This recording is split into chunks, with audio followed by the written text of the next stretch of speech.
Uh, on behalf of Development Communications Network, Devcom-Pakistan, I welcome you all to today's webinar that is very important in terms of like US-Taiwan military collaboration is increasing a lot. That is expected to have impact in the region. And some experts have already termed that this would be the next war field. And of course, like this is all military accumulation seems to be against China as the new Cold War is picking up. So that is very pertinent to take view of all these things, all these initiatives happening around us, so that because everyone will suffer whatever such kind of military might is being developed. I have speakers today. Keynote speaker is Lieutenant General retired Talat Masood, who is a defense analyst and has like very deep insight about the issues and always come up with some very visionary and futuristic approach towards these issues, and also guide Pakistanis, experts and intelligentsia to take certain steps to safeguard national interest and of course their neighborhood as well. And then we have Ambassador retired Naghmana Naheed Shafi, who Hashmi. Ambassador Naghmana Naheed Hashmi Sahaba, she has been a very proactive ambassador, one of the thinking ambassadors of Pakistan in different countries, especially she served China very closely for several years, and still she has been writing on China's strategic issues, Pakistan, China, and China's collaboration and other issues on the global map. And the third panelist is Dr. Danji from Chengdu Institute, and she is a geopolitical analyst, and she is always come up some very impressive ideas about the issues. And thank you so much. And then we have Seema Tahir Sahaba. She is not only social activist, but also has deep eye on all the issues that are happening around us. And she is the chief of the news television group. And thank you so much, Seema Tahir Sahaba. After such a long time, you joined us. And this is it. And I will ask General Talat Sahab for his keynote speech, and it's up to you. You take 10 minutes, 15, 20, whatever. And I believe like you will cover all the aspects of US-Taiwan increasing military collaboration, as the Taiwan Policy Act 2022 has been signed, and that is a 4.5 billion military collaboration to enhance capacity of Taiwan to defend the conflicts against China. That is very specific, quote unquote. And this will be, the military aid will be given to Taiwan in the next 4 years. So your take, General Talat Sahab. Thank you. That's so kind of you. I consider myself privileged to start the discussion. And as you very rightly mentioned, that it's a very important subject, although perhaps in Pakistan it hasn't really been in focus. But nonetheless, let me give you my views about the US-Taiwan military cooperation and what would be the consequences for global peace and for the region, and also for Pakistan especially, because for Pakistan also it's extremely important, directly or indirectly. I think US Taiwan military cooperation is a part of a US global strategy, in fact, in order to contain China, because it finds Taiwan as a very useful country in that sense, and uses that. And as you mentioned just a few minutes ago or seconds ago, the amount of military assistance and the military development in terms of arms and ammunition that take place in Taiwan in order to resist any foreseeable Chinese sort of a threat. So it is also a part of the US global strategy to sort of support Taiwan in order to support democratic countries and to show that how democratic countries are somewhat better in terms, in comparison to those who follow communist or autocratic regimes. So I think it has several angles to the fact of why the US is supporting Taiwan. Tensions, of course, were increased as when Taiwan ever tries to sort of become an independent state. And as you are all aware, that whereas Taiwan, for all practical purposes, is independent, but very few countries in the world have recognized its independence. And rightly so, because Taiwan is a part of China and has been, even the US recognizes that, although sometimes it tries to sort of, do things which do hurt the Chinese, and they react to that, which happened very recently. But for all times, Pakistan also has not recognized Taiwan as an independent country and considers it as a part of China. And although there have been instances when the two countries have come very close to sort of confrontation, but even very recently as they did, but I think both of them realized the consequences of a military confrontation and try to avoid it. And I think this would remain the same. And what is really most interesting and a sharp contrast to sometimes the military confrontation is the close economic and business relationship between the two countries. I think, if I'm not wrong, Taiwan is perhaps one of the foremost Chinese economic partner, and the amount of trade that goes between the two countries is one of the highest that they can really be proud of. So I think both the countries are very pragmatic in that sense, that although they have a tense relationship and the differences as far as politics is concerned, as far as independence of Taiwan is concerned, but when it comes to the welfare of the people and the economy, I think they realize how important it is to maintain this relationship, which has done an enormous good to the people of both the countries in terms of their rise from poverty to such heights as they have.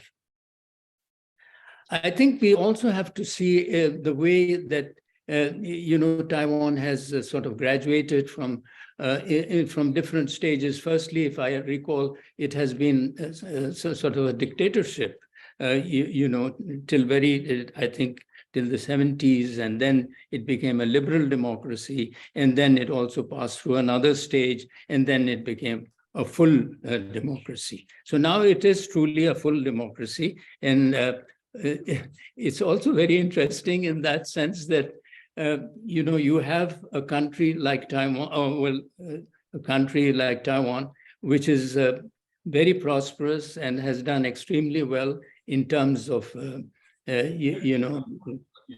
sort of satisfying their people, raising their level from poverty to affluence. And at the same time, the Chinese have done exactly the same. China has done exactly the same and have lifted its people to such heights. So I think these are two contrasting things with two different systems, and both succeeding So it's also a question for those academics to sort of look at it in this way.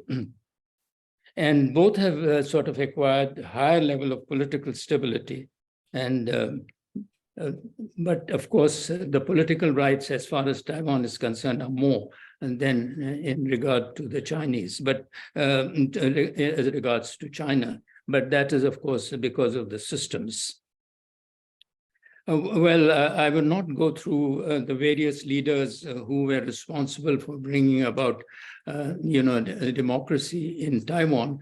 But I think the Lie Xin was the first leader, and then followed by one or two others. And I think this also is true for many other countries which have been graduating from autocratic or authoritarian systems to democratic forms. And I would also think that land reforms were also an important part of democracy, taking deep roots in Taiwan. So, let me now close by saying a few things which are, I think, very important from a Pakistani perspective. Pakistan has very close ties strategic ties with China, extremely close ties. And at the same time, Pakistan wants to have very good relations with US. Because I think it's extremely important from the economic point of view, from trade, from commerce, and also from a total global perspective, it's very important. And I think most of the governments in Pakistan have been trying to sort of have a good strategic close relationship with China, at the same time have a good relationship, even if it be at the tactical level with the US. So I think Pakistan has been trying to maintain that balance. Sometimes, of course, it's very difficult to maintain that balance when you have difficult choices. But by and large, I think Pakistan has succeeded in that and will probably continue to do that. Then another interesting aspect is that you have two systems. One is the Taiwan system and one is the Chinese system, and both have China's system, and both have succeeded. Both the countries have succeeded. They have shown that, the systems work. So my impression is that if whatever system you take, and if you keep on improving it with your experience, and if you have very good leadership, strong leadership, not necessarily very strong, but which is very sensitive to the people and also makes policies which are good for the people, then you succeed using whatever system. But obviously, the system has also a certain advantage. So I think history will judge us as to which system is good in the long term. But as of now, my own view is, my personal view, that I think there is a lot of strength in democratic, way of life or democratic systems, but it is not, mine is not the last word. The Chinese have proved, and the Chinese have proved remarkably well in the sense that in the last 30 years or 40 years, they completely transformed China from a very poor country to one of having 1.4 probably billion people, and at the same time raising the standard of living so that they are now in the upper or sort of a middle class society. So I think it has been an extraordinary transformation, which has never been witnessed in the world, what they have done in the last 30 years. So, and I would also think that Taiwan is also a laboratory in a way that you are seeing a country which is trying to experiment or has successfully experimented with democracy and is showing such excellent results in terms of improving the livelihood of their people and also playing a major role. So in the end, I would say that this is a very interesting subject. And I'm sure the other speakers will throw even better light on it and try to explain to the audience as to how these two countries have conducted with each other, and what has been the role of the US in having a relationship so critical for itself and also for the world. Thank you. Thank you, General Sir, for your initial talk. I have a couple of questions. One is some of the global media is highlighting that Taiwan is being military accumulated to develop as a new warfield.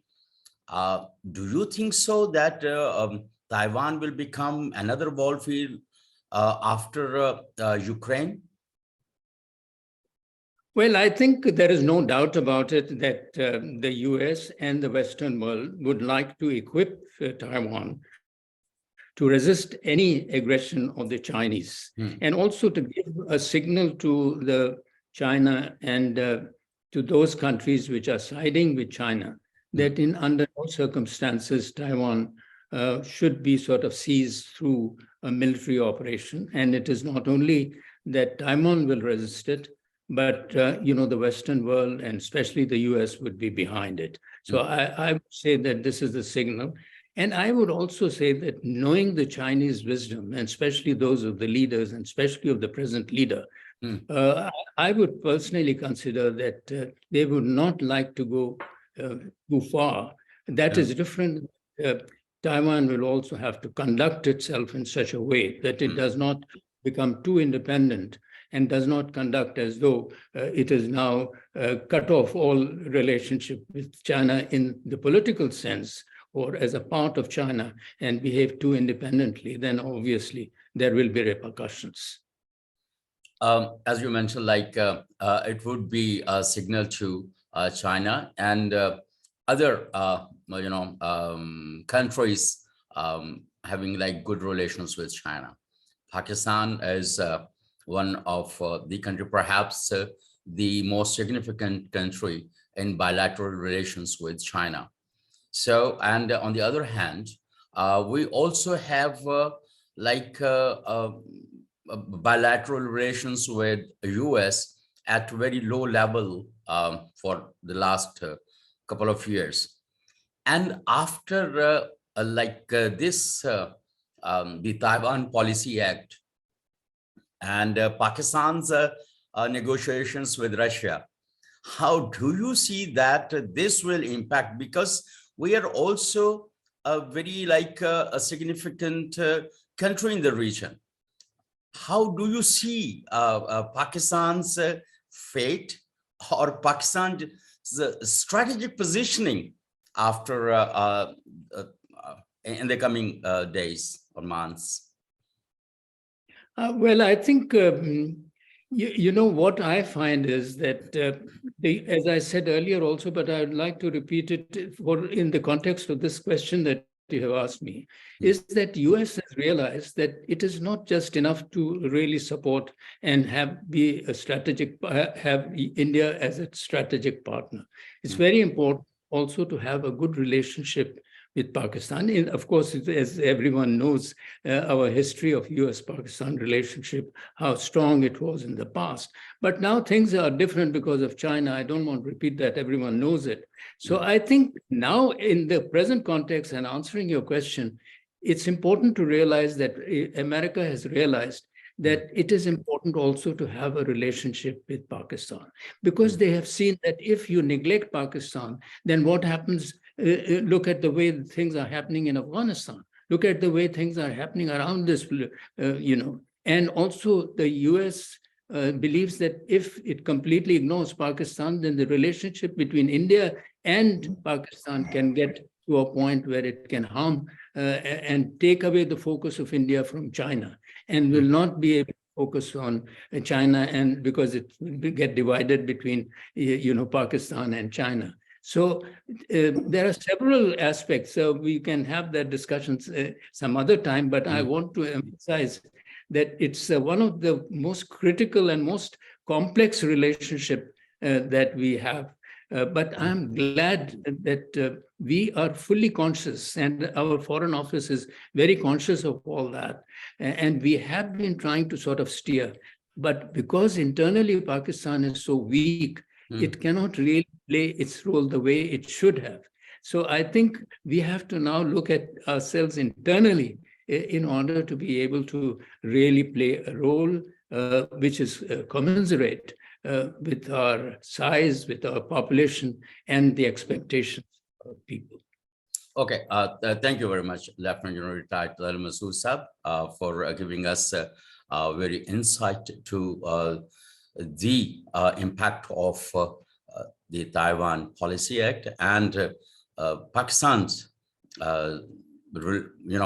the impact on Pakistan or Pakistan's role in the coming days, and how US and China can be important for Pakistan, or Pakistan can play important role for these two countries or in the coming days for the strategic interventions. Now I have Ambassador Retired Naghmana Naheed Hashmi Sahiba, if I pronounce correctly. Dr. Sahiba, the same question of the webinar. What is your take, initial take? Thank you very much to begin with for making me a part of this important webinar on a very important issue.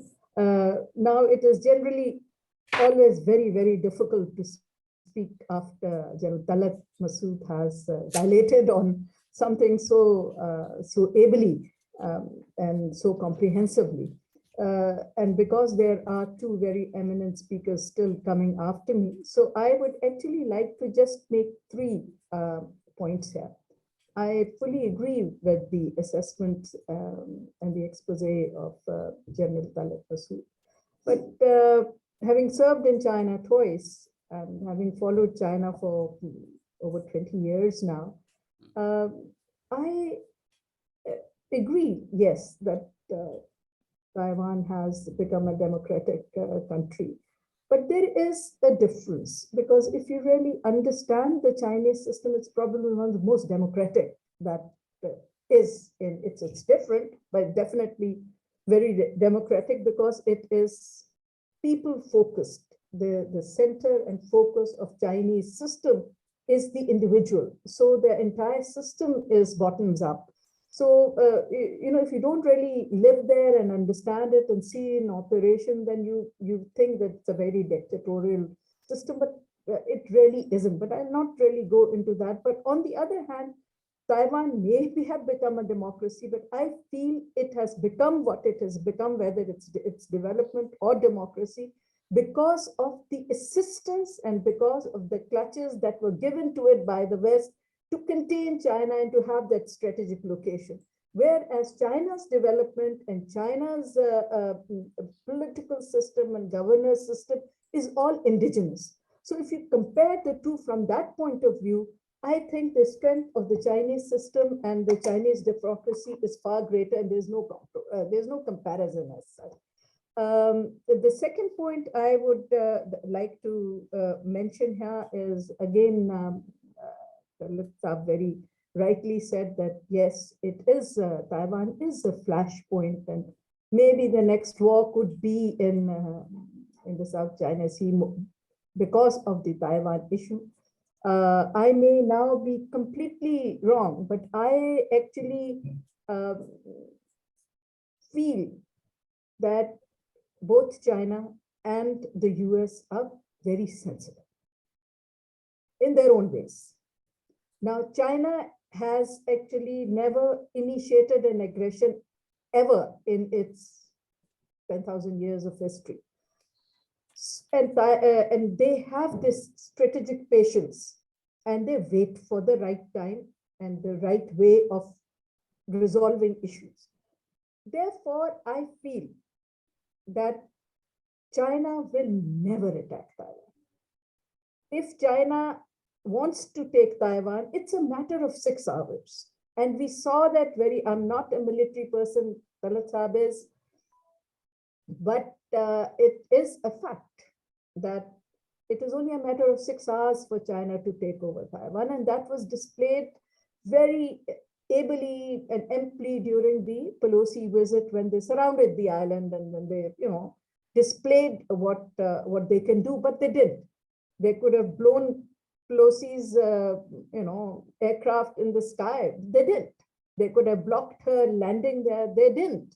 So I think they will never initiate aggression.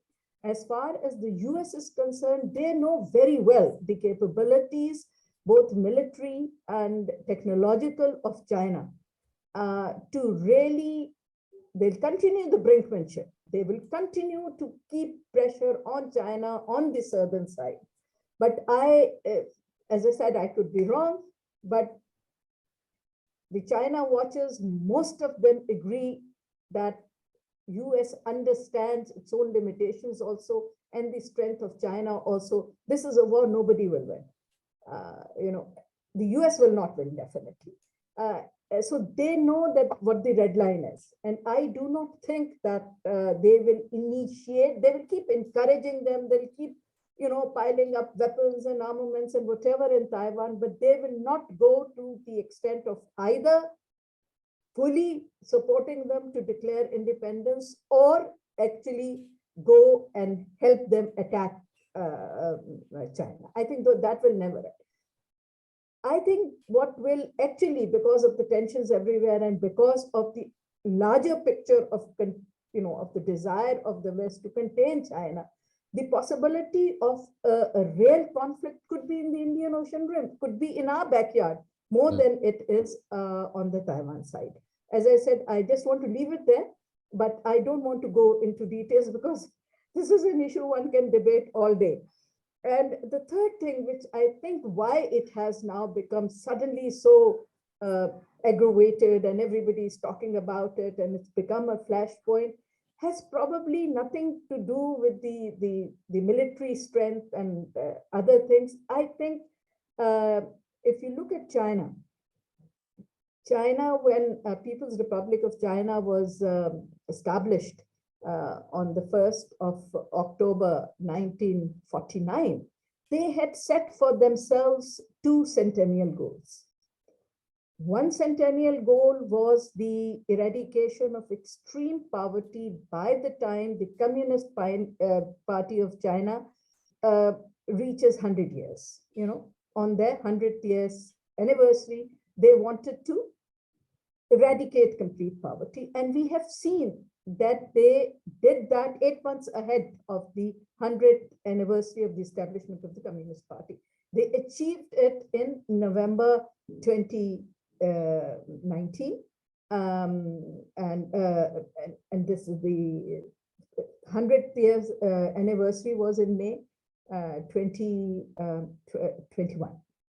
Now, their second centennial goal is extremely important, which has suddenly given rise to this China Containment Act and to the Taiwan Act, and the West waking up suddenly after 40 years of war all around the world, is the second centennial goal, which is the rejuvenation of the motherland by the time the establishment of new China is 100 years, by the 100th anniversary of the establishment of the People's Republic of China. And that is 2049.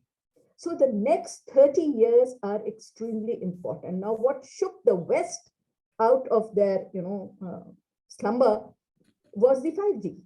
As we realized, when they realized that China had not only surpassed them in communications technology and in 5G and AI, but on purchasing power parity, actually China has already overtaken America. And they used to say that China will probably overtake the US economy by the middle or 2039. Now they are saying that it will overtake the American economy by 2028, 2030. And they have suddenly woken up that while they were fighting and waging war everywhere in the world, China had actually put its head down and worked and developed itself, not only technologically but militarily also. China's military is not what it was in 62 or the 70s or the 80s or the 90s even. It is a very different military now. It's their philosophy now is lean and technologically, scientifically advanced, AI-based military. So yes, they are still militarily a little bit behind the Americans, but they are so advanced in in AI and all that the next war probably, if it ever breaks out, will be a robotic war rather than anything else. So where I started, I do not really think that they are going to, either America is going to go to the extent of actually participating or encouraging them to declare independence. Well, they'll keep the pressure. Or to actually encourage them to, start a fight. China will not start a fight. So the pressure more, in my opinion, will not be on the Taiwan side. In the larger context of the containment of China, it will probably be in the Indian Ocean Rim. That is why the focus of the West is more on the Indian Ocean Rim. In fact, when Pelosi came and left, and she was actually forced to give a very sort of sheepish statement, again, saying that we fully endorse and reiterate the one China policy, that there's no China in the world except the People's Republic of China, and that the Chinese society is the freest of all societies in the world. I mean, I was shocked at that statement. So that explains and that clarifies a lot of things, that the Americans do understand the strength of the Chinese, and they will not get into any misadventure. As far as Pakistan is concerned, again, I think we need to have good bilateral relations. A lot of people criticize the Pakistan foreign policy that we are not able to balance. I think if you look at the history of our diplomatic endeavors, except for the few, we have withstood a pressure from the West, and we have been able to balance our major bilateral relationships. Because if we hadn't, then we would not have been able to build the strategic relationship with China like the way we have.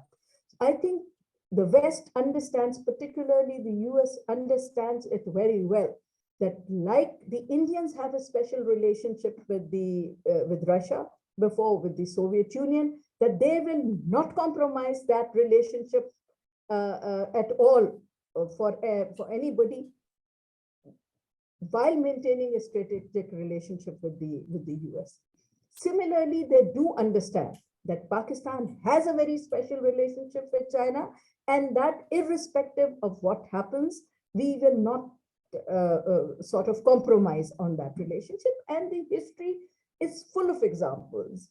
I'll just quote two. For example, we were part of the military alliances and everything during the Korean War. And we should have actually, when the US said contribute troops to the North-South Korea war, we refused. Why did we refuse? Because we knew that if we contributed troops, they would come into contact with the Chinese troops sooner or later in North Korea. So we refused. Again, Syria is an example. Again, Yemen is an example, and there are lots of other examples that are sort of demonstrate that Pakistan has been able to keep a balanced policy. Right now, under the present circumstances, it is extremely important. Jalsab is very right. We are so weak that we cannot sort of punch above our weight. We cannot act like we acted as a bridge between the two powers, China and the US in 71. It's a different Pakistan. So we have to first put our house in order, understand where we want to go before we sort of make those claims. So having said that, I think we understand that we need to have a good relationship with the US. We need to have a very good relationship with the European Union, with Japan and other partners, and of course with the Muslim world. But we have to understand that our strategic focus has to be very, very sort of, it has to be fixed towards China because of a very simple reason. We have stood by each other. We've tolerated a lot of pressure on all accounts from the rest of the world to maintain this relationship. But the next 30 years will be the real test of this relationship. So we have to ask ourselves the question, where do we want to see ourselves standing when that rejuvenation of the motherland is complete and when China becomes the first political and economic power in the world? Do we want to be on the left of it or do we want to be in the right of it? As far as Taiwan is concerned, I think the West, the Europeans understand, but they are also so weak that they get dominated by the Americans. But as far as Taiwan is concerned, what was I going to say? I lost my train of thought. Anyway, so I was going to say something, but I still am under the influence of drugs from 2 months of being sick. I don't know what I was saying, and it come back to me.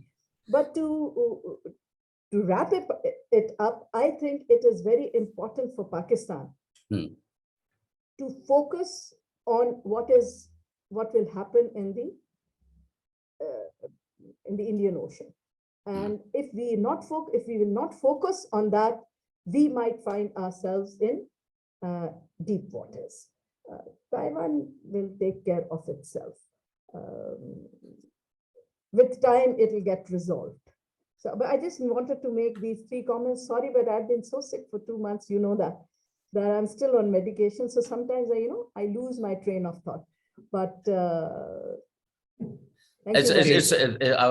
I understand and wish you all the best, and thank you so much for sharing. Started my activities a couple of days ago after 2 months. That's great. That's great. You are coming back to the arena, and you have spoken very well about the issue. One thing I would like to say, as you mentioned that China waits for its ball, it's time to act or react. But do you see, like, when everyone knows that US has no bilateral relations with Taiwan, but a very important strategic non-ally status of Taiwan, and on the other hand, they have their embassy in Beijing, but they have a very tense ties with China. Do you think, like, when there is a scope of China to take over the US economy as well, after like such kind of hot pursuits, do you think like it will be able to contain China after creating such, because they have already created conflict in Ukraine, engaging Russia over there because of the ties they have, China and Russia have. So in this context, hope I'm able to frame the context. Yes, Ambassador Hashmi. One, as I already said, one of the problems that the West has, of course, is the development of China. That it has already, as I said, overtaken on purchasing power parity. It's already overtaken the US, and technologically it has already taken over the US. But the other important aspect that one must keep in mind, that this is the first time that the Russians and the Chinese have a strategic engagement treaty. So they have a state treaty, and even yesterday or the day before, there was a statement by President Xi Jinping saying that one of the most important development of recent times is the strategic treaty between the Russians and the Chinese, and that the future is extremely bright, and there are the two nations will cooperate and stand by each other in all eventualities. So I think that is a very strong statement, and that also Russia is resurging. And in Taiwan, now Ukraine is a totally different sort of debate altogether. But here also, if NATO was to really provide the Ukrainians with enough weapon and enough military support, that they can, they can take back the areas that they have lost to the Russians. But the US is also keeping sort of EU engaged and bleeding in this area and dependent on them. Otherwise, the war would have ended. The war could have ended. But they don't want to go all out to support Ukraine either. So this is, it's another pressure point on Russia and on China. Okay. But so there is a very direct link with the competition. This is very typical of when there is one rising power and one declining power. It takes maybe centuries for this to be completed, and it has taken 1 century already. It has been in the making for a while now. It's going to take another 30 years to complete. So naturally, the waning power has its own requirements and its own compulsions. So this will continue to go on. Maybe some other areas will also see some the similar situations. Okay. But an all-out war on Taiwan, I don't see it happening. Okay. Okay. Thank you so much, Ambassador Naghmana Hashmi Sahaba. And I will come to you, the Talat Sahab and Ambassador Sahaba, after listening to Dr. Danji. She belongs to Chengdu Institute, and she is a wonderful geopolitical analyst and very always, presents some wisdom on such kind of issues. Thank you, Dr. Wandi. You looking so wonderful once again, and I think like it's quite cold over there in Chengdu. Yes. Yes. Thank you so much, Mr. Ahmed. You always talk so good about me. Yeah. Thank you so much. It's a flattery, but I really appreciate it. Thank you so much. And before I start my presentation today, I would like to give my apologies to all of you, because maybe during my presentation, you may hear some of the background noises. It's because today is a very special day in China and also in some Asian countries, because we're celebrating the Spring Festival. Because tonight is the Spring Festival Eve. Wow. So we're embracing and welcoming the Year of the Rabbit. Yeah.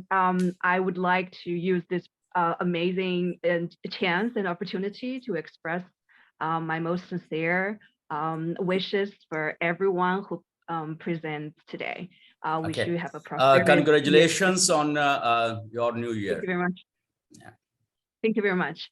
And today I also made a PowerPoint. Maybe it's easier for you to follow. But I don't know why, because of the system problem, the backdrop color is kind of like dimmer, much dimmer than I thought. So I would try to speak clearly and slowly, and feel free to interrupt me anytime should you have any question. And I'm really very happy to take any kind of question. I'm a very open-minded person. I've been to a lot of countries in the world. I've seen the outside world, and I've tried to think also from other people's perspectives, to look back on my own culture and a lot of things in my life, and of course a lot of things that happens in the world. Okay, so today I would also like to share my screen. It's easier for you to follow. The title of my presentation today is called Dynamic Stability and Static Tension. because I think this is a very interesting topic when we describe about the very complicated Taiwan issue here in the South China Sea, with three powers struggling with each other in a triangle relationship. Of course, respectively, there are Chinese authorities, American authorities, and of course also Taiwan government. So, Mr. Ahmed, because I can't share my screen, is it possible to share? Please go ahead, share your screen. You can. Thank you very much. Mm-hmm. I'm not really the host now, so it says that I don't have the right. Let me see. Let me see. If you can make me the co-host. Co-host. Thank you. And basically, ambassadors, scholars, and generals, as you can tell, the title that I named from my presentation is full of contradiction, because it's both a stability and it's also a tension in the meantime. And that's how I perceive the current situation here.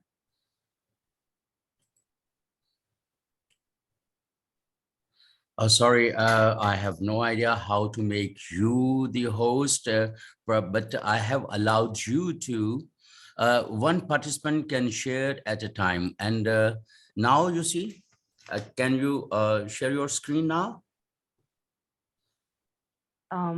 Yeah, I think so. Yeah.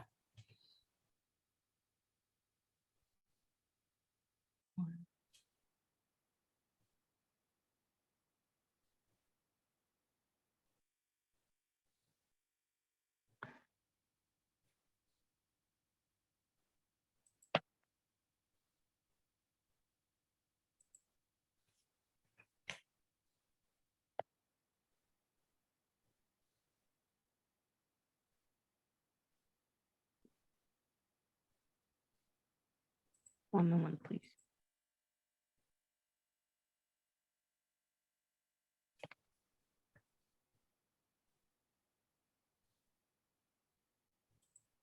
I think I have allowed all the participants to share screen. Multiple participants can share simultaneously. Let's see, like if you can share your screen.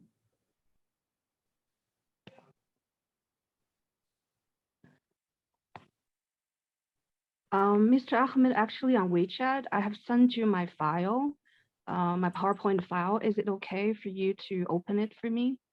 Let me see. I don't know why there is something problem with You cannot my current. Okay.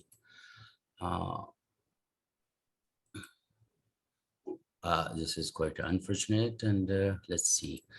Let me try to find out your.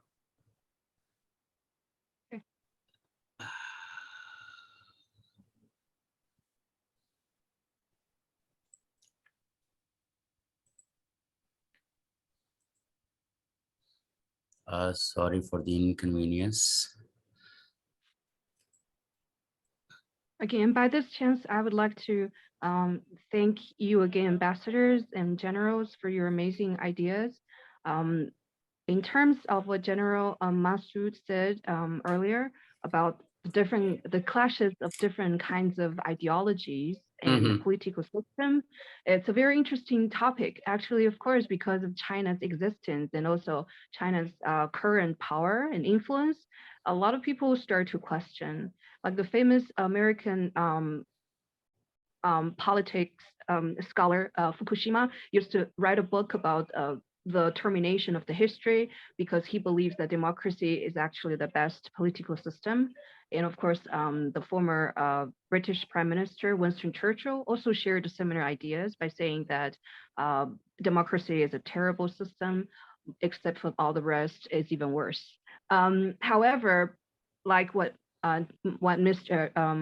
Masood said just now, because of China's existence, a lot of people start to question whether or not such kind of beliefs is still true. So I think what I want to express is my personally, I would say that I think given the time, we will see the truth very soon, because in the coming, I think, at 1 decade or 2 decades, a lot of truth will reveal itself, including, of course, the differences between different kinds of ideologies, different ways of governing a country and the people. So I wouldn't say that anything is perfect. We can both see the merits and demerits in everything. So I think me, myself, as a scholar, I'm very excited to see that because I believe during my lifetime, I can witness such kind of truths to be revealed. And maybe truth is not just one, and maybe the truth could be multiple. So that's why it makes me feel very excited. And also for Ambassador Hashmi, and also thank you very much because your knowledge towards China about the history and the civilization is really, really impressive. And Chinese as a nation for thousands of years is a nation who built the Great Wall. And Great Wall is actually a project of defense. So basically for thousands of years, Chinese are defending the invaders from coming inside China to, slaughter people or to rob the fortune of the nation. So I absolutely agree with you. I think it's more likely that China wouldn't be the initiator of any kinds of war. Or even not conflicts. So it's really, I think, only if China would be kind of like coerced into the corner at a very dangerous situation would China really fight back, like the Korean War, because it's already very close to the Chinese border. Okay. So, Mr. Ahmed, I'm wondering whether you can find. No, I think you have to, talk about the okay, topic. then I would just follow my PowerPoint. And if you scholars would have any interest in my PowerPoint, Mr. Ahmed would share my PowerPoint with you, and it's totally open. Anyone can get it. So, like I mentioned, there are two key words in my title. It's called dynamic stability, and the other one, it's called static tension. And these two terms seems to be contradictory to each other, but that's how I view the current situation in the South China Sea and in this very troublesome area. To start with, why I look at the status quo as dynamic stability is basically because of triangle relationship. As everybody knows that triangle is something like the most stable structure in the whole universe. And so it also works for the politics. Because of these three powers and they're playing their own roles, therefore we can see, the peace, or so-called, not the peace, but at least we can see some stability for the moment, for the time being. For the US part, to start with, US continues to have provocation in the South China Sea, especially, of course, at Taiwan Strait, which is like a flashpoint mentioned by the ambassador many, many times, as everyone knows. And for the second part, US also has like a diplomatic acknowledgement towards one China policy. And here, actually, I can clarify one mystery because both ambassadors and general mentioned it's kind of like tricky and also cunning for American government to say, we actually acknowledge one China policy. We don't think that Taiwan is a country. But on the other hand, we can see lots of collaborations, connections with Taiwan. And even, of course, the former House Speaker, Nancy Pelosi, visited Taiwan, in such a flamboyant, very open way. So it's very tricky. The key issue here is a very important word. Please remember here, the US government only acknowledges it. But it doesn't necessarily mean that the US government endorses it. So that's my next point. Therefore, even if it is an acknowledgement, but it's not an endorsement. And since there is no endorsement, thereby, they would maintain a so-called robust unofficial relationship. And this term was used by, of course, the speaker of the US government. They said, we maintain a robust unofficial relationship with Taiwan, including, of course, continued arms sales. which is also something that may trigger China's anger or frustration towards the reunification, or even, just the peace at the strait. On the other hand, from China's side, China has already always, from the speakers of China's ministries of foreign affairs, they would always say that China has always shown the utmost tolerance and restraint towards US provocations, which is also a very true thing. And also, the speaker would say, one China policy has always been a cornerstone for Sino-US relations. So, time and time again, China would say what the bottom line is, but don't touch it, please, because no one wants the clashes over there. Please, please, I beg you. But of course, for the U.S. authorities, on the other hand, because they're very kind of clever and also tricky, so they test the bottom line of China's government many, many, many times in different ways and in all kinds of possible ways, including, of course, Nancy Pelosi's visit to Taiwan. And of course, also we can take a look at Taiwan's side, because I have so many friends in Taiwan. They also, even though I've never been there, but through them, I had like a good understanding towards the status quo happening in Taiwan for the moment.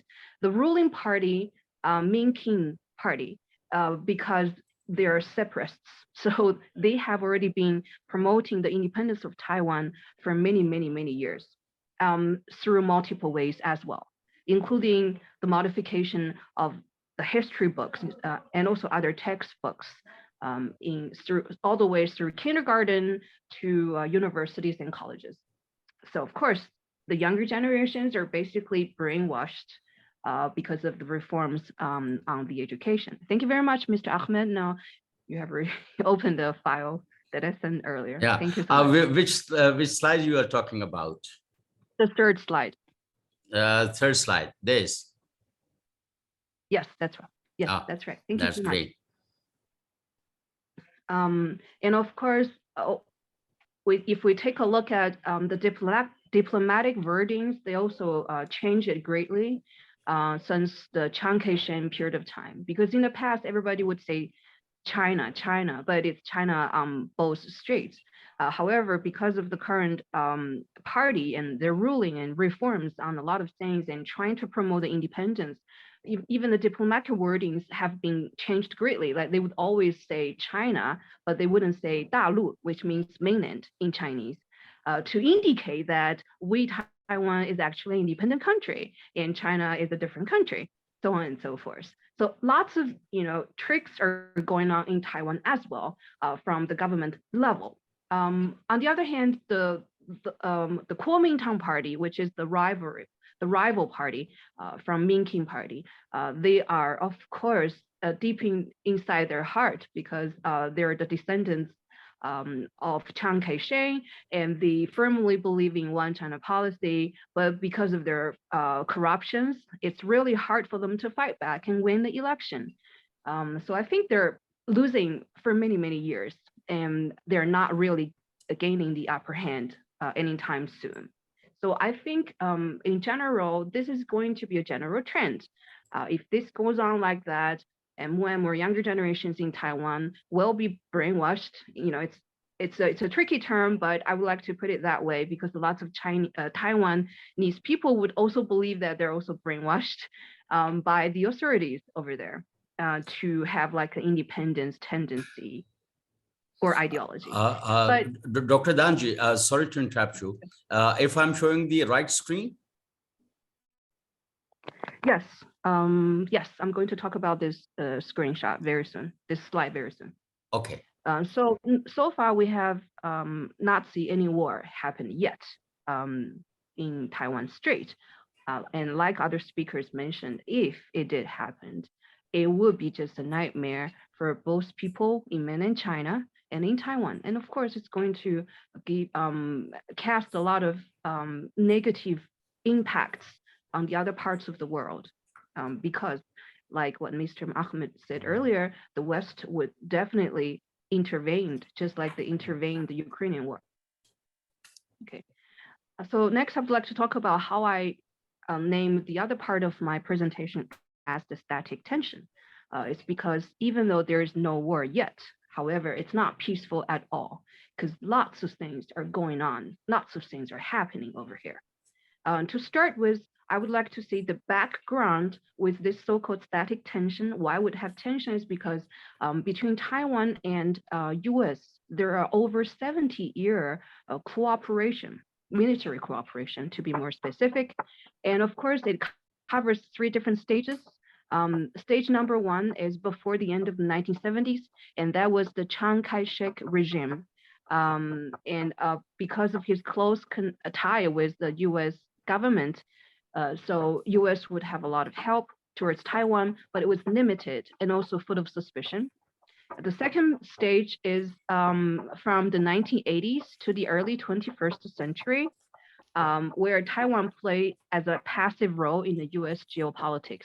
Why it was passive? Because this period of time is actually viewed by the scholars in later stages as the honeymoon period of time for US government and Chinese government. So, because of the honeymoon period of time, even though Taiwan is actually a good chess to play, like a good card to play under the table or above the table for the US government, they don't really want to use it too much, just they play it very balancedly, very in a very obscure and also how to say delicate way. However, the last stage, which is the recent 10 years, we can see lots of drastic changes happening in Taiwan policies towards mainland China. For instance, they're making more aggressive policies to provoke China, like they would, bluntly calling China a different country, and Taiwan, of course, also an independent country, so on and so forth. Because of this backdrop, we can also see that the current joint goal between Taiwan and the US government is, all in all, above all, to prevent China's accomplishment of reunification, which is like a great cause that buried in a lot of Chinese heart, of course, also in the heart of President Xi Jinping, who really, really want to fulfill this goal, and thinking it's one of the greatest cause that a Chinese leader could ever accomplish in his or her life.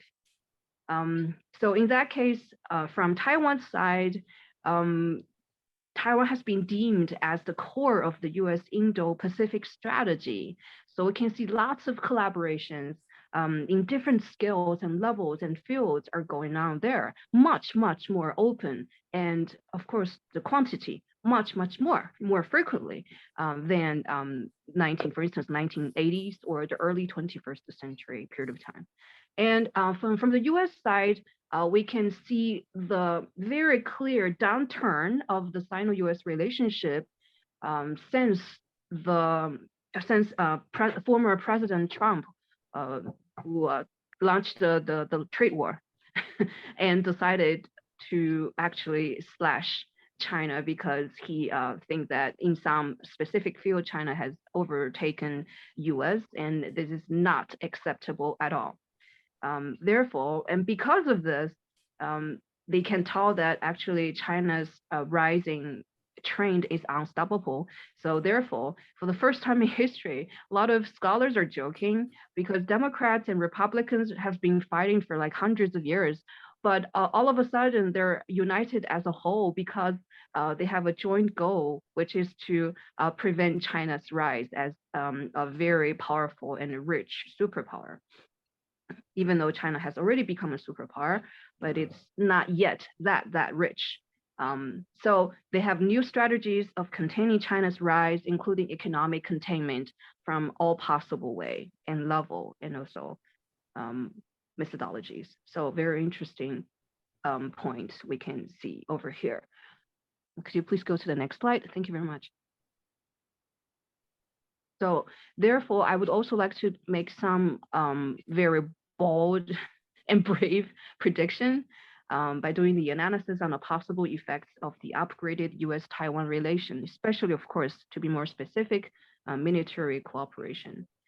So these are the things that I could foresee into the future that might or may happen or likely happen. Number one is that we can see signs of Taiwan-US relationships upgraded to the level of global cooperative partners. This was actually initiated and mentioned in a speech by the Taiwan president, Tsai Ing-wen. And she said we would upgrade our relationship to such a high level that we can be global cooperative partners. The second thing that I think we would see in the future, we have already seen, is the intervention of the US legislation in Taiwan politics since President Trump's period of time. And for your information, in the year 2019, President Trump signed the National Defense Authorization Act for fiscal year 2020, which for the first time in the US history, it required the Director of National Intelligence to submit a report within 45 days of Taiwan's presidential election. Basically, he believed that because China may intervene into Taiwan's presidential election. So this is another sign that US legislation's intervention into Taiwan issue. Of course, also it's related with China.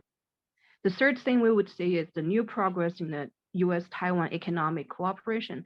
This is actually another powerful weapon that US authorities could use to battle against China, because as everybody knows that why China can rise so rapidly, it's one of the major issues is because China can do the economy very well. The economy would develop by leaps and bounds, and especially during the past 30 years. And of course, we were kind of like stalled during the past 3 years because of the zero COVID policy. However, since the last December of last year, China has reopened once again, and we can see lots of the vibration dynamics of the economics coming back, and people are actually full of hope again. Because living in China, I can see from people's faces, and once again, they can see hope. Once again, they can see that, oh, now I can invest because I don't have to adhere to that strict policy anymore. And no authorities would ask me to close my shops or restaurants anytime they want. So people start to see hope, and we can see more investments flooding in into different kinds of fields. Next one is upscaled and open US-Taiwan military cooperation. Like we said, during the honeymoon period of time between China and the US government, of course, US still maintain a very good relationship, a natural relationship with Taiwan, but it's not really that open. And it wouldn't be, because of course the US government wouldn't want to, make the Chinese government angry. So everything's kind of discreet back then. However, now nothing would be discreet anymore. Everything is going to be so open that everyone knows exactly what Taiwan wants and what US authorities want. So we will see more and more upscaled and open US-Taiwan military cooperation. Of course, one of the things that we would see very often is the arms sale. Another thing is a more cautious China for sure. Because of that, of course, the relationship between China and US have already been jeopardized and sabotaged because of a lot of reasons on both sides. So China would be more cautious. Of course, Americans have already become very cautious, and they have already, like this new House Speaker, Kevin McCarthy, has already established a China office. The reason is because the US government has decided to launch like a struggle or fight against Chinese government or policies in a very long term. So that's how I perceive it. And next is because of this kind of awkward situation or a little bit dangerous situation, we will see a stronger alliance or the tie with Russia.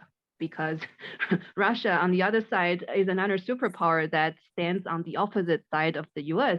And of course, the friends of the enemy, the enemy of the enemy is the friend, as everybody says that.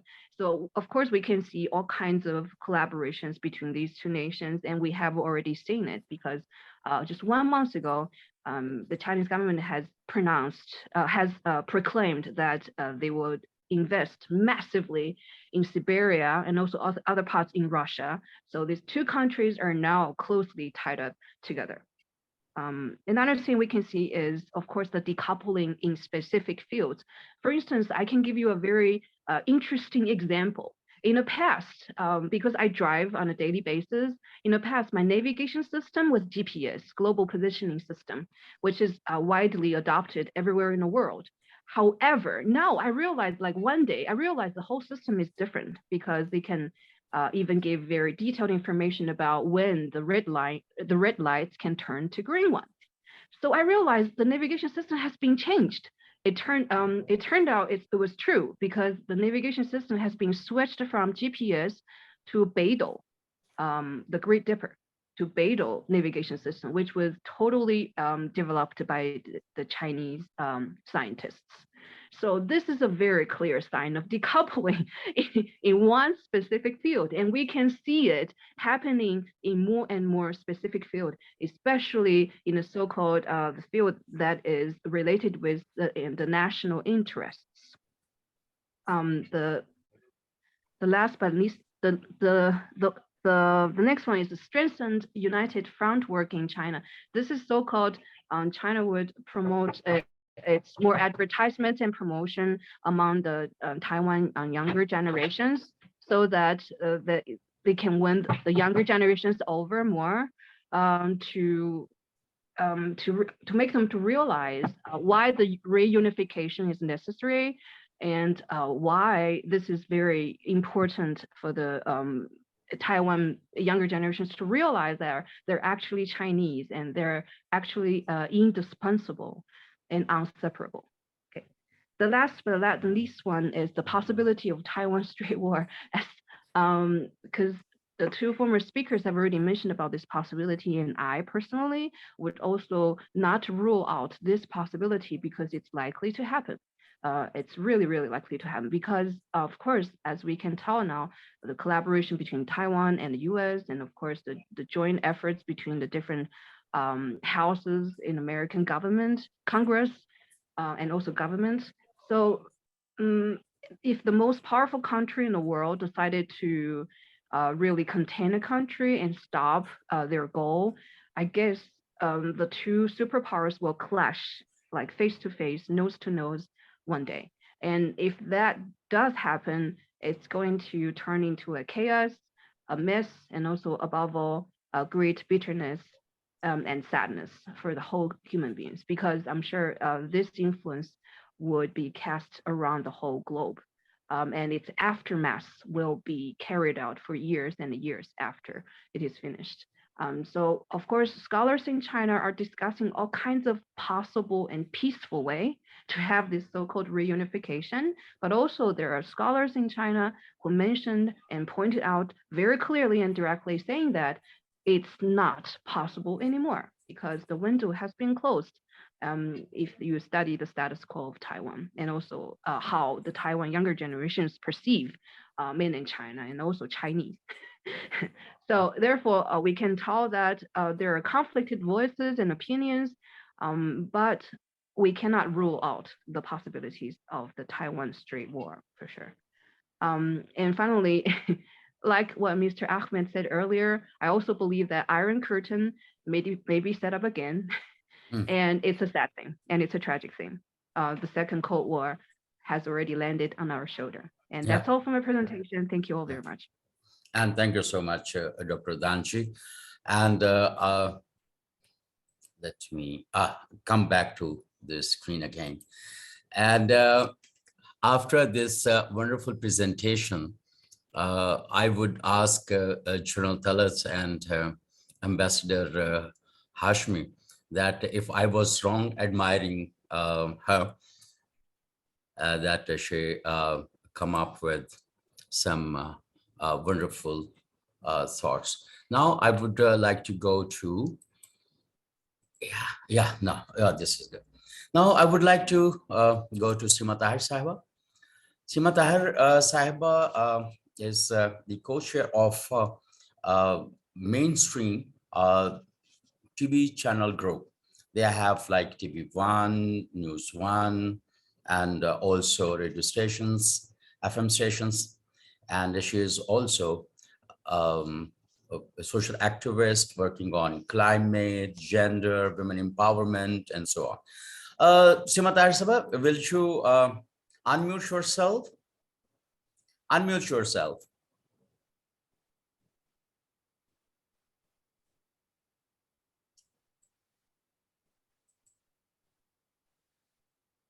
I have asked you to unmute yourself.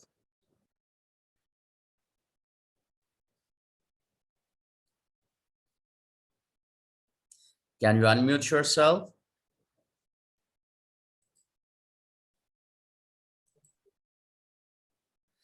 While she's trying to unmute herself, I have a couple of questions to all the three panelists. Increasing conflicts of United States, NATO, with the countries like Russia, China, don't you think like it's a sort of war between capitalism and socialism? Talat. Well, I mean, I would not call, well, you could call it war, but I don't would like to use that term. Okay. What I would think is that there is a very serious competition between capitalism and communist regimes. And this will continue because of the various reasons. One is, of course, one wants to dominate the other. And so there is a competition there, and there is a rivalry. And then obviously, there is a possibility that, China, as has been said, all along during this seminar as well, webinar as well, that, China, the US expects that China is going to dominate and will not allow it to happen, because US has always been trying to sort of suppress any country, whether it was Japan in the past or whether it was Russia. And similarly now it is the turn of China. But China is really threatening the US, as has been very correctly emphasized by all the speakers, very eminent ones. And I think this will continue. But I would not expect that there would be a war, because, you see, it does not help any country, whether it be US or China or the rest of the world. So I don't think there is any possibility of a war, although you can always have one. But the fact remains that the real competition would be economic, would be political, would be strategic. And they will try to see as to how to thwart each other as far as, their development and becoming stronger is concerned. Okay. Thank you so much, General. As soon as Ambassador Hashmi will join us, then we will talk about it. And I will go to Seema Tahir Sahaba. She has successfully unmuted herself. Please, Seema Tahir Sahaba, go on. I've been listening to all these eminent speakers, their experience and their in-depth understanding of this situation.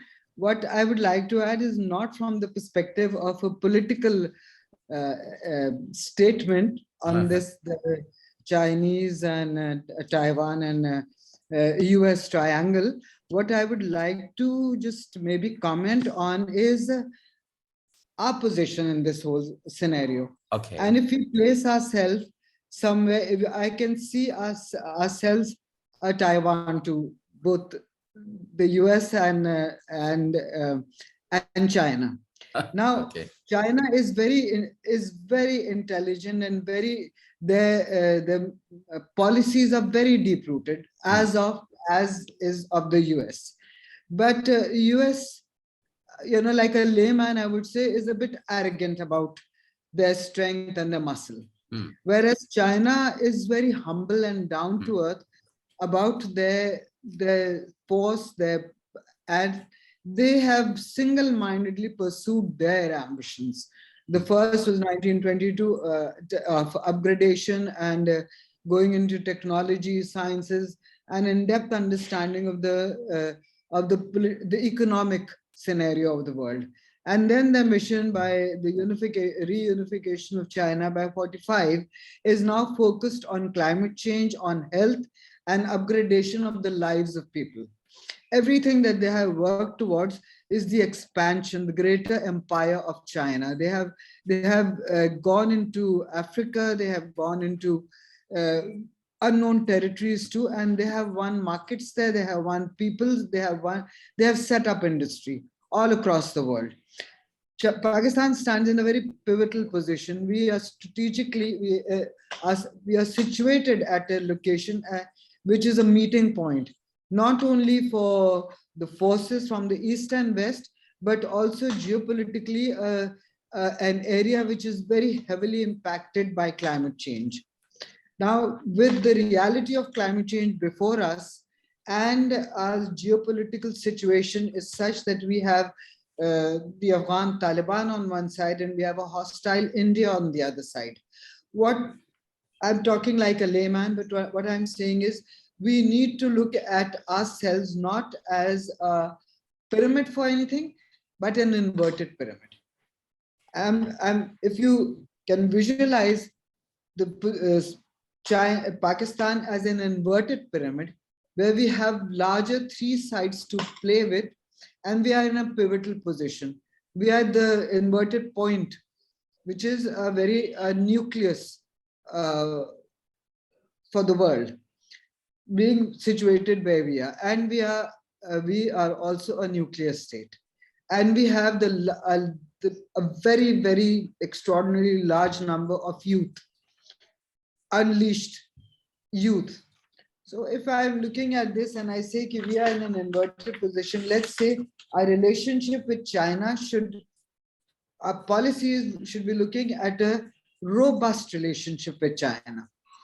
And we should be looking at the US as a fiscal relationship with the US. The US would grant us that fiscal relationship if we were to agree to their terms and conditions, and we were to give them the arrangement or the sign deals with them on protecting us in our western frontiers and of not letting the Taliban influx into our country. I'm talking as a layman, I'm not talking as a... And we look at China for the technologies, for the innovation, for looking at us as, let's say, as a ground where they can experiment with innovation. My greatest concern, since I sit on a think tank on water, food and security, and I sit on some other smaller groups where we're talking agriculture and food sustainability. So I would look towards China at providing us with the innovations that we need to improve our agro status and our agro economy.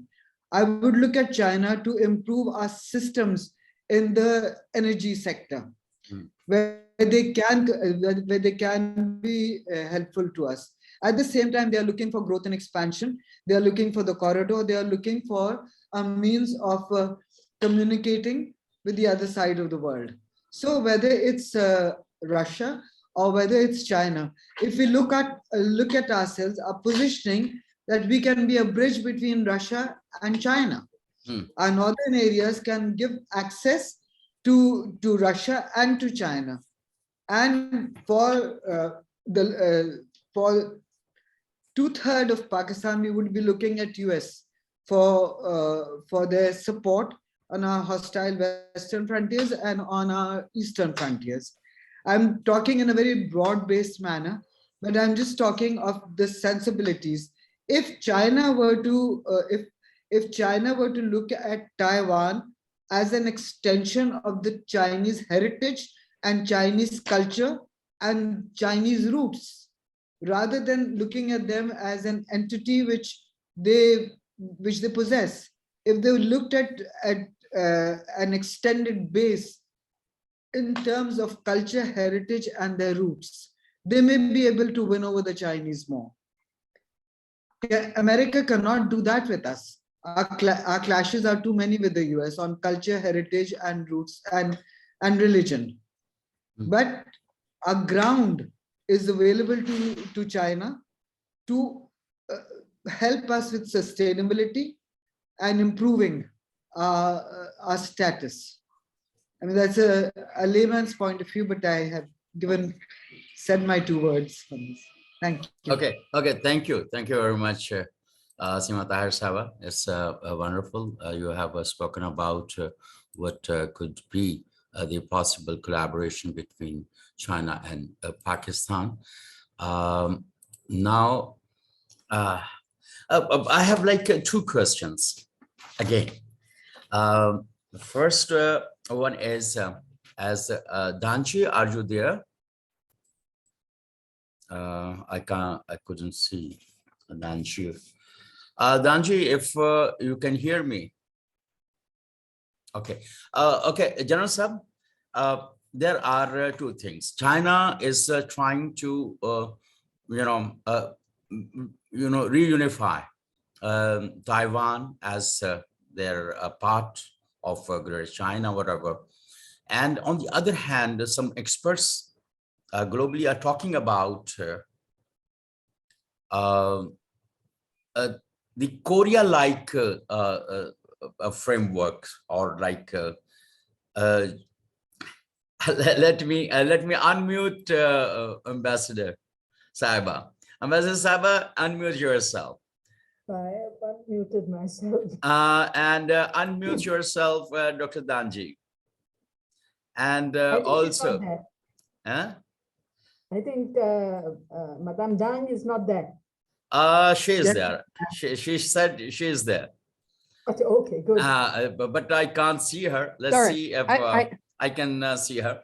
So this is a big question at the moment. China is interested in reunification, while the world is trying to settle down as a Korea-like framework for both entities. While the US and NATO is more interested to strengthen China as People's Republic of China.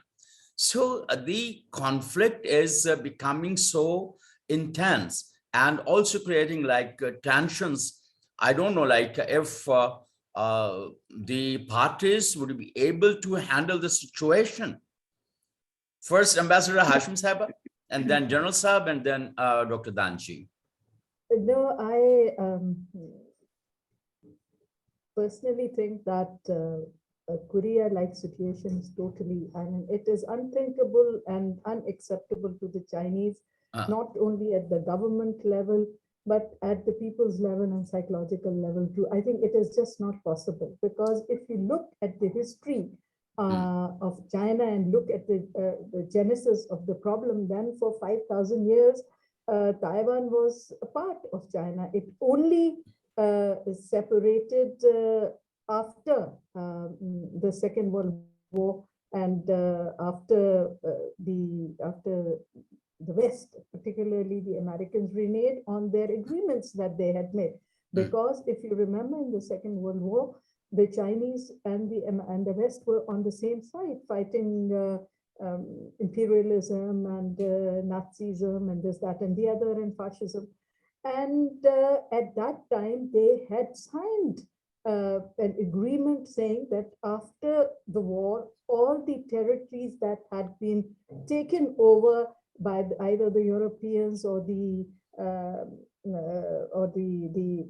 Japanese or other countries would revert back to China, and that it would be one China. And there are 3 international agreements. But what happened was, as soon as the war was over, the Americans, like they always do, they knew that at some, it's not rocket science, it's not no-brainer that China was going to rise. 250 years ago, Napoleon said that it was going to rise. And Lama Iqbal said in 1933 and 1936 that it was going to rise. So even after the Second World War, they knew that it was going to rise, but how many centuries it was going to take, they weren't aware. So right from the beginning, they left the British left the Kashmir problem for us. They left Taiwan for us. They encouraged if you remember, the Nanjing massacre was encouraged by the West. And the small group of people of Kuomintang were encouraged to and facilitated to sort of sail across the Taiwan straits and then establish a government there, which everybody else was supporting, because it was a joke that a country of 12 million or whatever, piece of island was given preference over almost 1 billion people until 71. The West did not allow China to take its rightful place in.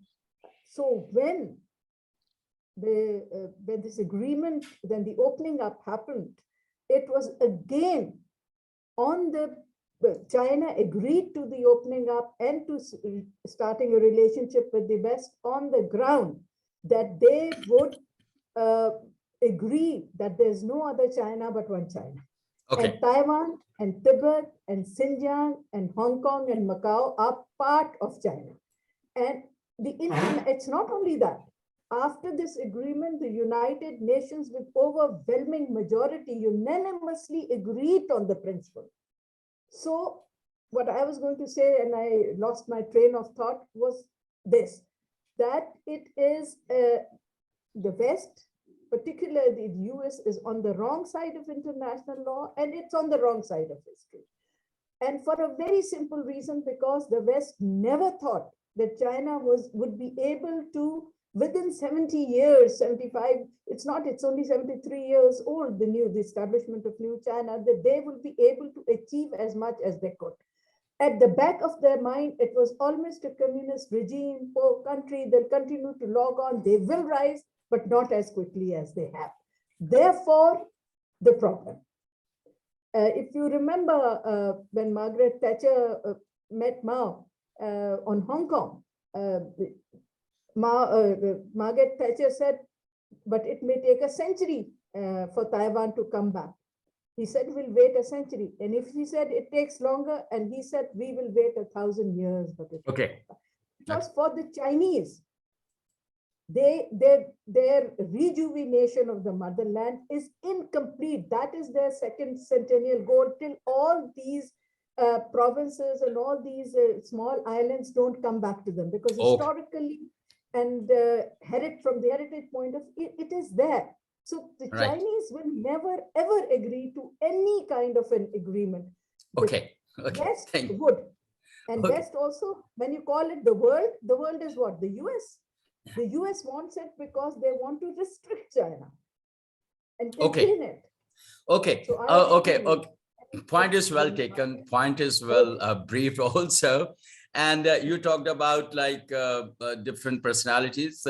I think China's importance and significance were well understood by the last prophet, peace be upon him, 1500 years back. And when he advised the Muslims to go to China, go to China if you need to learn or educate yourself. So China's importance is never undermined by many of his friends, especially by Pakistan. And General Saab, China is quite firm about its position on Taiwan, as Ambassador Sahiba briefed about it. And so don't you think the conflict will become more intense? And when the world is talking about and the many very important countries, and their think tanks are talking about Korea-like situation. General Saab. No, I don't think so. There's no doubt about it that their relations will remain very tense. And I think this is also intentional because America has realized, as has been said repeatedly, that China is rising and will completely sort of overtake at one time within a matter of 3-4 years. So I think that desire to stay at the top will prevent US from sort of being anything other than taking a sort of a rival position to China. And China also realizes that if there is any country which is obstructing its development or being number one, it is the US and the Western world. So I think this conflict will continue, but at the same time, I would not agree with that, they will go to war, because it does not suit either the US or the West, and China, of course not, because China has always been promoting peace and a peaceful environment in order to develop, and so does the US. It wants peace, but at the same time keep pressure on each other. Let me just close by saying one thing.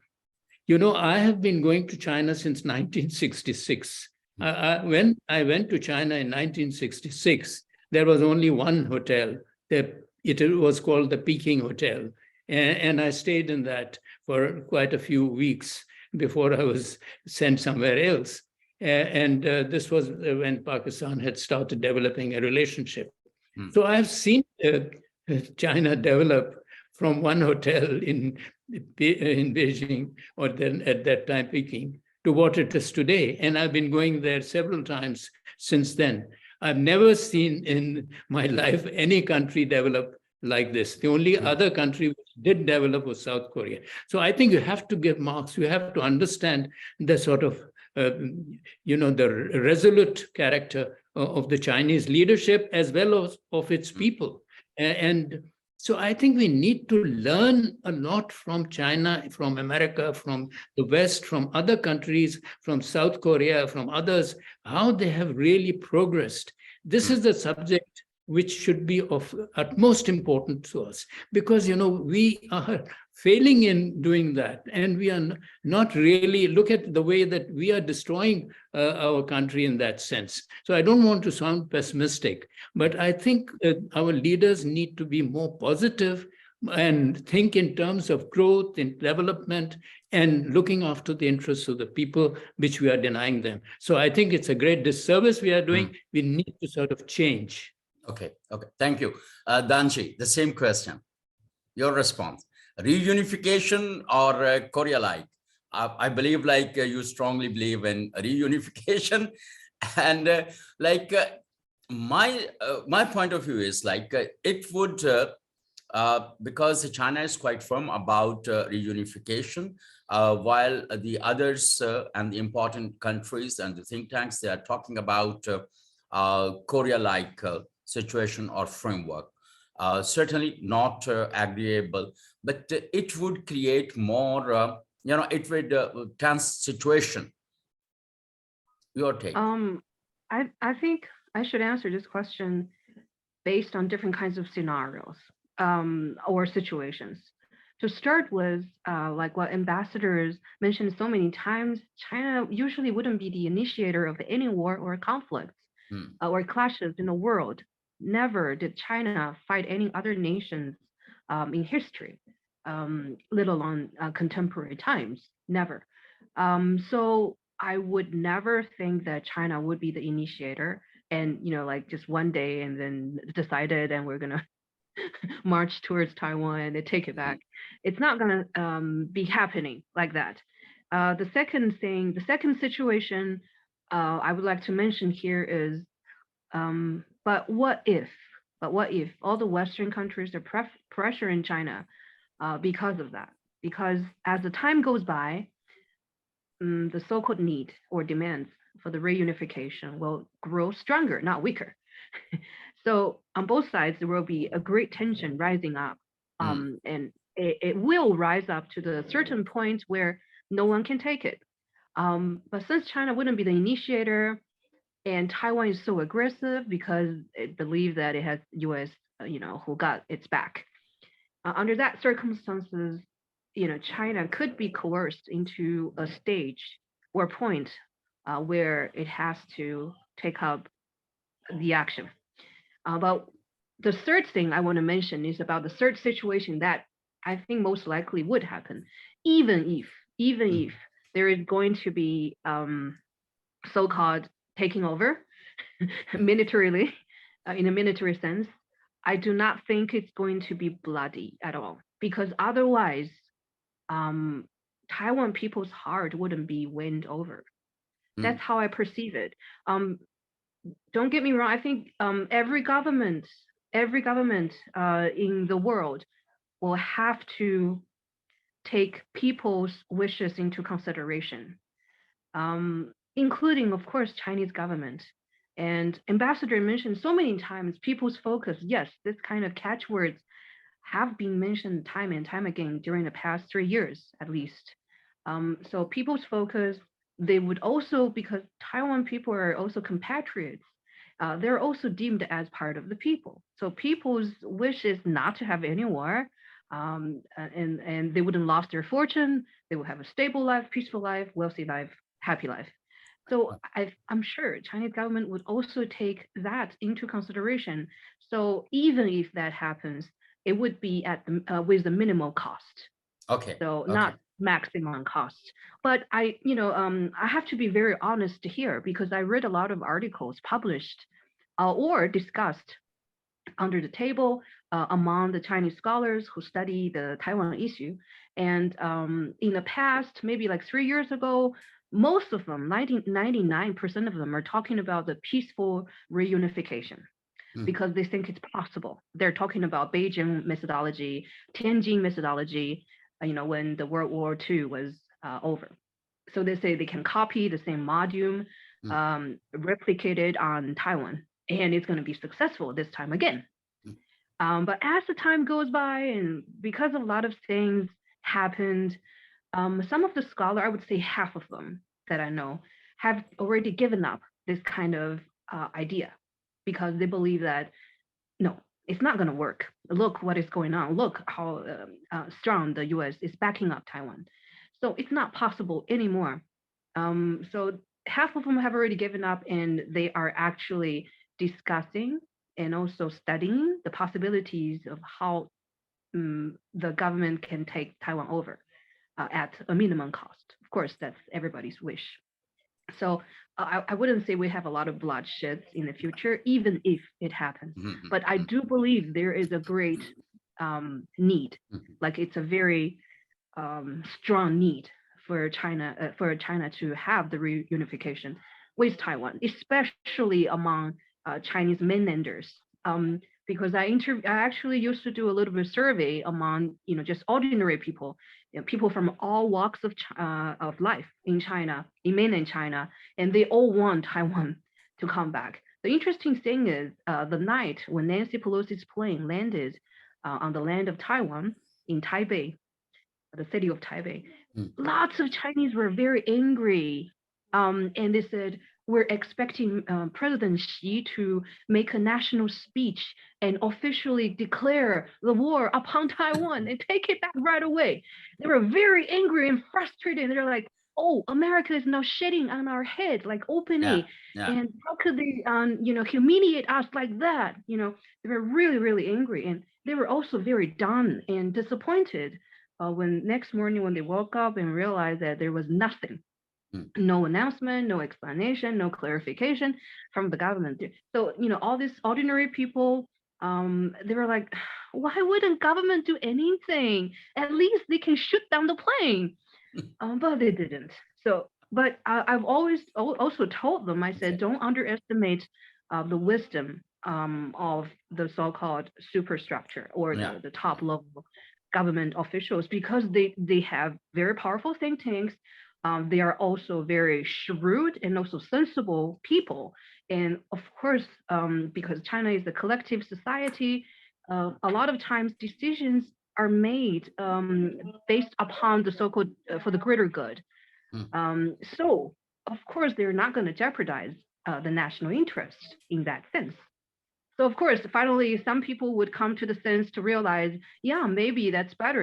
If you really, shut down the plane of Nancy Pelosi, or assassinate, like for instance, the president of Taiwan, the things would go bad all of a sudden and very quickly, and onto a state that where the Taiwan people's heart would totally be lost. Like they wouldn't, they would hate mainland China, like. Of course, absolutely. of course, you are right. For the moment, yeah. still there are a certain proportion of Chinese Taiwan population. They firmly believe that, yeah, we're born to be Chinese, and you know, sooner or later, or for one day, we need to promote the reunification. But if we do something like that, at that time, of course, the hearts would be lost. So I would say it really depends, but I am sure this is not going to be a thing that will be postponed for good for ages. I think this is something that we will see happening. I wouldn't say very soon, but within the next 10 years, we can really see this issue being settled in one way or the other. But let's hope it's a peaceful way. We all pray for it. And I went through a survey, Dr. Danji, and that states that more than 50% of the Taiwanese people, Taiwanese are in favor of reunification. And because of the economic stability of China, and because of the industrial expansion. And I believe, like in the coming days, as the new policies of their government, you know, come into force, and they will see the negative impact of it, and then more and more people will be coming into the favor of reunification. And do you think, General Saab and Danji, and I think Ambassador has gone, the rising, what do you call, US collaboration with anti-communist countries or socialist countries, and like it will impact the other socialist countries, General Saab? Well, of course, America would always like to have countries which favor or which support America's position, and will try to strengthen them, and in order to sort of weaken China. But, you know, this has been happening for years, and it is the model which is always sort of practiced. But, you know, it is not possible, as has been rightly described, that it's not so easy to sort of reduce the power of China in that way. And there are many countries, including in Europe, and especially as we have seen, countries like Germany and France and all, they have their own views about China, and they are not going to just follow what exactly the Americans want, because their interests sometimes clash in terms of getting gas, in terms of with Russia or with from China, their whole trade will get upset. And you know, so I think whereas there is, of course, a collaboration between NATO and the US, but at the same time, there are also differences. So I would say that we should not think in terms of a conflict which will really go up to the point of having a war. I think it will remain something like this. But my view is that in the last, say, for about a year now, President Biden also and the Chinese president have realized that it is in their mutual interest, if they continue to cooperate, and especially in areas of economic and business and commercial areas, the people of both the countries and the world will benefit. And this is the pattern and that will be followed for years to come. And I don't see any conflict taking place. Okay, thank you. Dr. Danji, just in a couple of words. I have a very interesting perspective to share. Yes, China is a socialist country. Yeah, but don't forget, since Deng Xiaoping's period of time, he also said that we're a socialist country with China's features. And this is actually a very tricky term because that means China has capitalism inside the country. And, and it's very Chinese, you are talking about Chinese capitalism. Yes, that's what I'm talking about. But President Deng Xiaoping never mentioned that it was Chinese capitalist because he refused to use that term since he's a Marxist. But every Chinese understand why we could achieve such accomplishment during 3 decades. It's all because of the dynamic facet of the Chinese economy, right? No one can deny that. So That's why we're actually a very flexible nation. We're very pragmatic. We do whatever it's good for the nation, and we can, temporarily put aside so-called ideology because it's just a name. Okay, if you can name it capitalism, I can name it in my way, but without the term. Okay, so my point is, starting from here, why I wouldn't believe this would be happening, because I absolutely agree with General Masood, what he mentioned just now. It's unlikely, it's too late, it's a little bit too late for US and other Western countries to try to reduce the power of a superpower like China. Because it's already too late. Number one, they have passed the time window, because the best time window was 20 years ago, when 9/11 was happening. At that time, I actually knew that US has already realized that China was developing too fast, like faster than they expected. But just at that time, the Muslims in Arabic countries give them a lot of headaches. So they were basically distracted. So actually it gives China like a perfect timing to develop secretly on its own and fast. So the time has passed. That's one. And number two, since the capitalist power and the economy are so strong in China now that the whole world is strongly connected with China. Okay. I mean, there are so many European countries, businessmen, or even national leaders. They're dying to come to China to visit the president or to visit other businessmen in China so that they can reach agreements, do business, make deals as quickly as possible, because the past 3 years, it's kind of in a stallment. Why? Because actually China is the winner of globalization.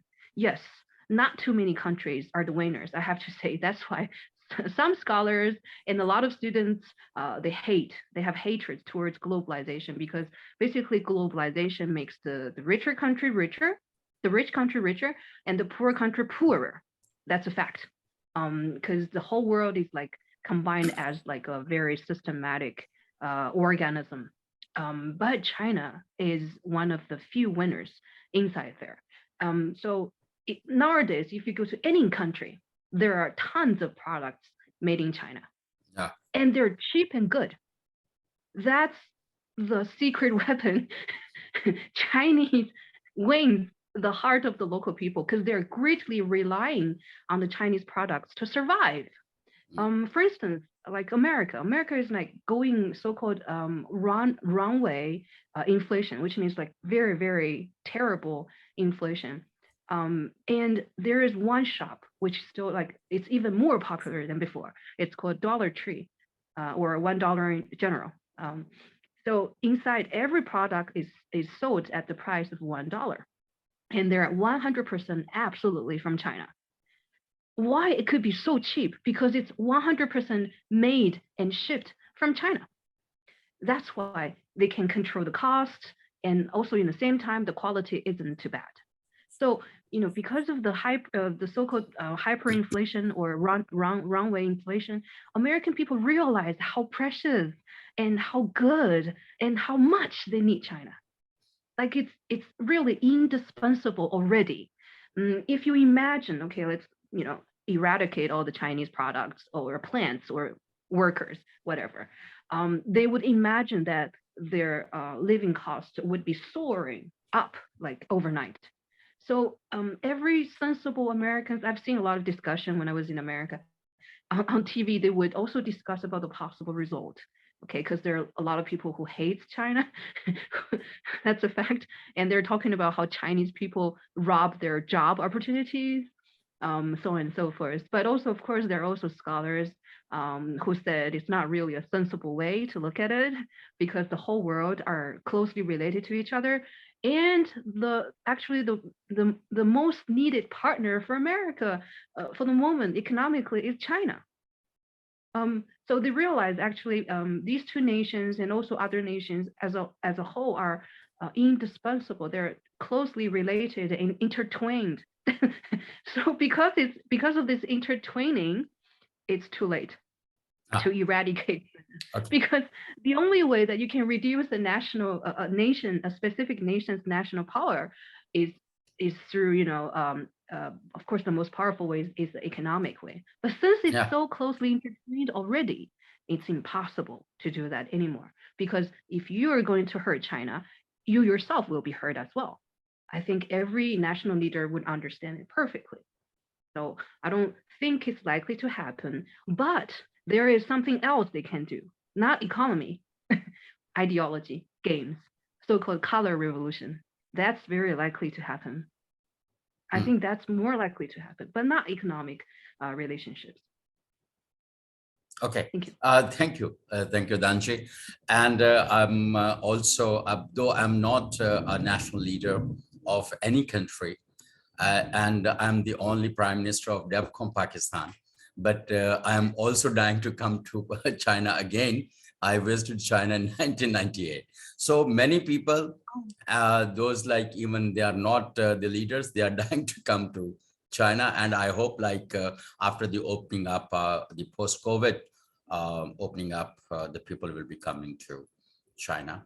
And we always appreciate China as a friend and obviously like quote unquote iron friend. And China has always supported. And even in the recent years when we were, facing recession, like a very severe recession, China has helped us. And we believe that a CPEC will be a great initiative, and but not in bilateral relations, but also it would be a game changer for the region too. And thank you very much for joining us after such a long time. And thank you so much, General Talat Masood Sahab, for joining us. And in the absence of Ambassador Naghmana Hashmi, I also thank her for her presence and very like enthusiastically defending China. And we always, as we all always do. And thank you, Seema Tahir Sahaba, though I see your chair is empty, however. And see you next time with some other topics. Take care of yourself. Thank you all very much. Thank you.